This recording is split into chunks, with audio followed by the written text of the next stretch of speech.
in listening to American composers, I, of course, have always loved Aaron Copland, and I thought, well, maybe it's a moment to use some of this beautiful music and think of the piece as more of a celebration of Jimmy rather than trying to create the great final role for Jimmy. It's just more, in some sense, a homage to Jimmy and to some of the qualities that he has, the beautiful way he moves, his partnering skills, and his probably more his incredible presence when he just stands there and he can hold the stage. It's just a pleasure somehow being around that man. He has just an energy that is very generous without actually having to say anything.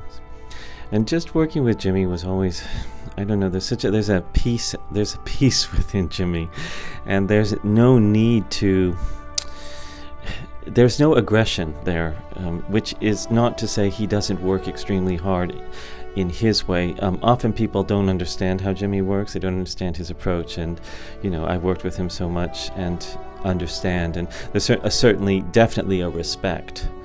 I understand what I need to push him, I understand what to say to him, and he's just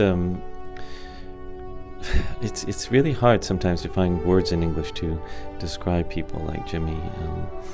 It's like I was saying the other day, he really is he has the pulse of the company within his hands. Even when he came and guested with my company in England now, he still, in a very short period of time, managed to have a sense of the pulse of the company. And so working with him has always been so special. I mean, even now, I just suggest movements and he just can do things.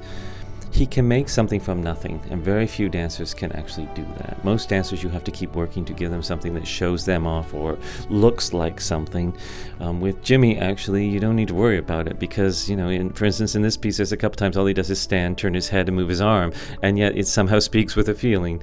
And so he's a very unique dancer.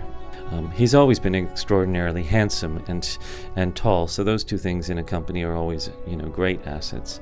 But it's when he actually dances on stage. The stage is his place. It's the lights, it's the music, it's the audience, and then his charisma comes out and he takes over the space, and most of the time if he's on stage, you're not going to watch anyone else.